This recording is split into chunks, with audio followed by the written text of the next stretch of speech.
हर हर महादेव दोस्तों, क्या आपने कभी सोचा कि सनातन धर्म में भगवान से मिलने का समय निर्धारित क्यों है? क्यों सुबह और शाम के पल को ही प्रातः संध्या साय संध्या कहा गया है? होने को तो दिन में 24 घंटे होते हैं, लेकिन इन दो पलों को ही ईश्वर से मिलने का समय तो माना गया। क्या इन दोनों समय पर ही कोई ऐसी अदृश्य शक्ति जागृत होती है जो आम समय पर सोई हुई होती है?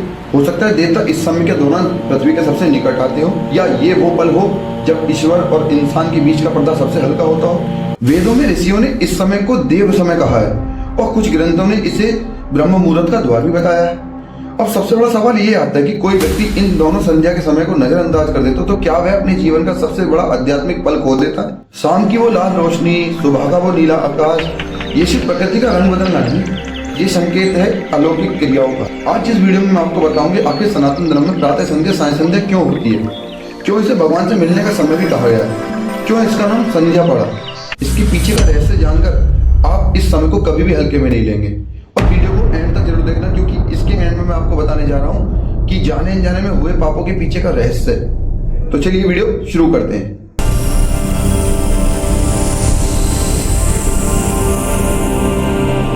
नमस्कार दोस्तों, वेलकम टू एस्ट्रो अवेयरनेस। मैं सुमित। आज इस वीडियो में मैं आपको बताऊंगा कि आखिर सनातन धर्म में प्रातः संध्या साय संध्या क्यों होती है और क्यों इसे भगवान से मिलने का समय भी कहा गया है। जैसा कि हमने पिछली वीडियो में देखा कि माता संध्या से जाने अनजाने में पाप हुआ, इस पाप के लिए उन्होंने एक प्रतिज्ञा ली और एक सीमा निर्धारित की। अगर अभी तक आपने वो वीडियो नहीं देखी है तो इधर आई बटन में मैंने उसका लिंक दिया है, सबसे पहले जाकर उस वीडियो को देखें। जब भगवान शंकर माता संध्या को वरदान देने आए तो उन्होंने माता संध्या को वरदान देने के पश्चात यह बोध कराया कि उन्होंने पूर्व में एक ऐसी प्रतिज्ञा की थी कि वह सीमा निर्धारित करने के पश्चात अपना शरीर अग्नि में त्याग देंगी। तब भगवान शंकर माता संध्या से कहते हैं कि पुत्री, ऋषि मेधातिथि का विशाल यज्ञ चल रहा है जो कि 12 वर्षों तक चालू रहने वाला है। इस समय उस यज्ञ में अग्नि प्रचंड है, तुम उस यज्ञ की प्रचंड अग्नि में अपना शरीर त्याग दो। मेरे आशीर्वाद से तुम्हें वहां कोई नहीं देख सकेगा और तुम उस यज्ञ अग्नि से एक सुंदर कन्या के रूप में जन्म भी लोगी, जो कि ऋषि की यज्ञ कन्या के रूप में भी कहलाओगी।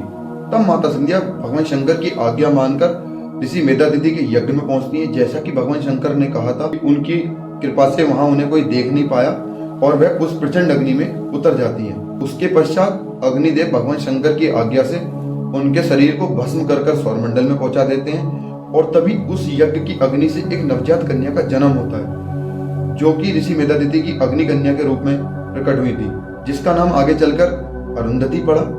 अगर माता अरुंधति के चरित्र के बारे में अभी तक आपने कुछ नहीं जाना है तो कमेंट में अरुंधति लिखिए, ताकि मैं आपको माता अरुंधति के चरित्र के बारे में बता सकूं। जिसके ज्यादा से ज्यादा कमेंट आएंगे मैं जल्दी से जल्दी कोशिश करूंगा कि माता अरुंधति के चरित्र के बारे में आपको ज्यादा से ज्यादा जानकारी दूं।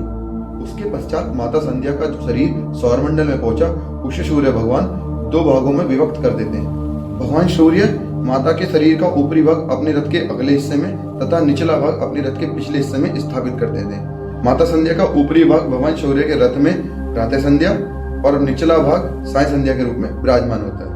प्रातः संध्या देवताओं की तृप्ति के लिए तथा साय संध्या पितरों की तृप्ति के लिए बना और तभी से प्रातः संध्या साय संध्या हमारे सनातन धर्म में होती चली आ रही है।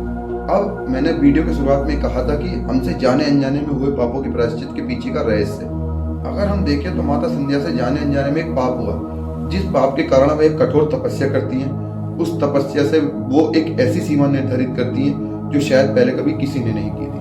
अगर देखा जाए तो माता संध्या को हम प्रायश्चित की देवी के रूप में भी देख सकते हैं और सौरमंडल में उनका शरीर प्रातः संध्या साय संध्या के रूप में आज भी विराजमान है, जो कि हमसे जाने अनजाने में हुए पापों के प्रायश्चित के लिए सबसे शक्तिशाली समय भी है। इसलिए संध्या के समय को हमारे धर्म में सबसे पवित्र भी माना गया है। अगर हम देखें तो संध्या का मुख्य उद्देश्य है कि व्यक्ति को अपने पापों के प्रायश्चित के लिए ईश्वर के साथ जोड़ना, और यह समय आध्यात्मिक ऊर्जा के लिए सबसे उत्तम समय भी है। इसीलिए इस समय हमें भगवान से मिलने में भी आसानी होती है और इसीलिए भगवान से मिलने का समय भी कहा गया है इसे। तो दोस्तों, आज से हम एक प्रण लेते हैं कि प्रातः संध्या हो या साय संध्या हो, जब भी हमें समय मिले हम जाने अनजाने में हुए पापों के प्रायश्चित के लिए भगवान से क्षमा करें और उनसे अपना आशीर्वाद बनाए रखने की कृपा करें। तो दोस्तों, क्या ये जानकारी आपको पता थी? अगर हाँ तो कमेंट में ओम लिखिए, अगर नहीं तो कमेंट में ओम नमः शिवाय लिखिए। अगर वीडियो आपको अच्छी लगी तो इसको लाइक, शेयर एंड चैनल को सब्सक्राइब करना ना भूलें और इसी तरह की रोचक जानकारी को अपने सभी मिलने वाले को जरूर शेयर करें, ताकि वो भी अपने सनातन धर्म के ऐसे रोचक तथ्यों से जागरूक हो जाएं। हर हर महादेव।